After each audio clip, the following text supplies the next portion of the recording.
c'est l'ouvrage de la chaire. Donc un ouvrage qui est sorti chez Duno en septembre 2014. Pour comprendre la marque sur toutes ses facettes, on s'est dit on va vous la présenter d'une façon un petit peu plus anatomique et puis aussi en analysant justement ses relations sociales.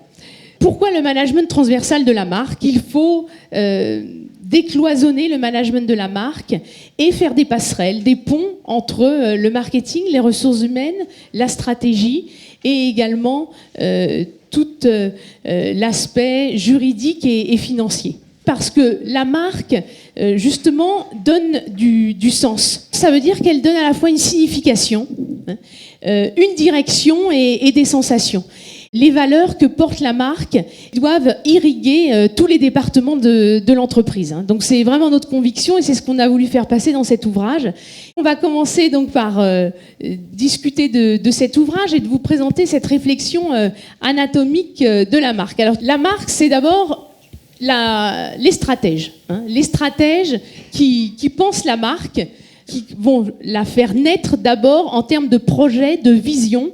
Donc pourquoi la marque serait-elle au niveau de la stratégie ? En fait, parce que la marque est un véritable levier pour l'action. Il est essentiel pour les stratèges de bien connaître leur marque pour savoir où emmener l'entreprise. Chez Lactalis, les chefs de produits ont coutume de dire entre eux dans le département marketing que le chef de produit du Camembert président, en fait, c'est Monsieur Beignet, le PDG. Et c'est très positif que ce soit vu ainsi, parce que cela montre que le fondateur ou le PDG en place est conscient de l'importance de la marque pour l'ensemble de l'entreprise et qu'il ne laisse pas faire n'importe quoi sur la marque. Il regarde ça de très près. La marque, elle est pensée, mais après, il y a une sorte de gestation. Et donc là, on a les ressources humaines. Donc pour nous, les ressources humaines, c'est le ventre. C'est vraiment les employés qui vont faire naître la marque. C'est eux qui la vivent en interne, qui intègrent toutes les valeurs de la marque pour ensuite les transmettre dans leur attitude, dans leur comportement. La marque donne du sens surtout en interne et ce qu'on fait en interne se voit en externe, on le verra ensuite après. Mais c'est cette idée de vision et de direction que donne la marque qui va aider en quelque sorte à mieux innover. Comme chez Bonne Maman ou Repetto, où il y a un tel univers des valeurs de la marque en interne que vraiment il y a une gestation qui se fait et qui va permettre ensuite un déploiement, on le verra, en externe beaucoup plus riche, parce que déjà, elle aura été donc vécue. C'est tous les salariés de l'organisation, de l'hôtesse d'accueil jusqu'au designer, qui vont véritablement contribuer à donner vie à cette marque. Après cette naissance, il faut faire vivre la marque à l'extérieur, et donc la faire vivre. Et là, on a les marketeurs. Donc c'est extrêmement important, et le rôle du marketing, c'est celui-là, de trouver les bons moyens de faire vivre la marque sur les marchés, de pouvoir, d'une part, l'ancrer dans un territoire de marque très fort, et derrière de pouvoir la déployer sur l'ensemble des moyens qui sont aujourd'hui à disposition des gens de marketing, et de la déployer avec cohérence. Donc quand vous regardez par exemple une marque comme Repetto, on a à la fois l'univers de la danse qui est présent dans le choix des modèles de souliers, dans la communication publicitaire, puisqu'ils ont pris comme égérie une danseuse étoile pour leur parfum, récemment lancé, et également, par exemple, en retail, sur leurs points de vente, qui reprennent tous les codes de l'univers du classique avec les rideaux, les lustres, etc. Le deuxième facteur clé de succès, parmi d'autres qu'on détaille dans l'ouvrage, c'est de savoir créer des relations fortes avec les consommateurs. Alors ces relations, elles sont souvent un peu galvaudées, elles sont souvent un peu forcées par des techniques de CRM un peu intrusives, donc il faut éviter évidemment ça. Et savoir vraiment développer des relations sincères. Cette marque, finalement, elle est pensée, elle est vécue, elle vit, elle a des amis, mais par ailleurs, donc, est-ce qu'elle a des parents ? Les parents, pour nous, c'est un peu les financiers.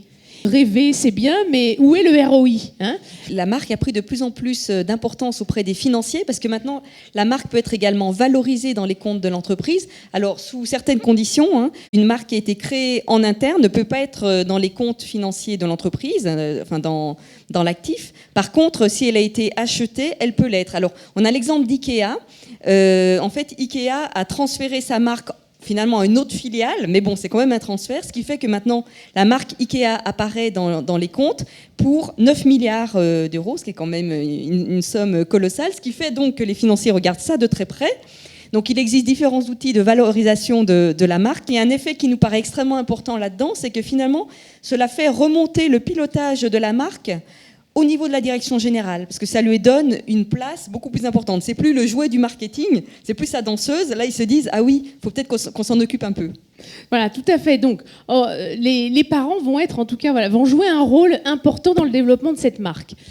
Bon, alors, il manque encore, peut-être, en termes relationnels, quelqu'un qui pourrait, en tout cas, être aussi utile, mais sous une autre dimension, une sorte de nounou, un petit peu. C'est les juristes. C'est vrai que les marques sont aujourd'hui extrêmement importantes pour l'entreprise, ne serait-ce que sur le plan financier. Donc il est d'autant plus important pour les directions générales aujourd'hui de les protéger grâce aux actions de dépôt de marque. Et vous savez peut-être qu'on peut déposer des marques verbales, mais pas seulement. Ils peuvent déposer des marques de forme, par exemple. C'est le cas des biscuits BN, Marie-Ève, que tu manges souvent au goûter. Mais également une protection contre les contrefaçons. Il y a un exemple assez récent où une entreprise comme eBay a reçu l'injonction de vérifier sur son site, suite à une action de Louis Vuitton, le caractère licite en fait, des produits qui étaient vendus. Donc c'est vrai que le rôle des juristes est vraiment important. Et je vois d'ailleurs qu'on a presque bouclé la boucle, mais il me semble qu'il manque un organe, Géraldine. Oui, alors justement, il manque un organe vital. Vital. Donc à votre avis, un organe vital. C'est ça, le cœur. Il faut irriguer tout ça. Il faut que tout ça ait du sens.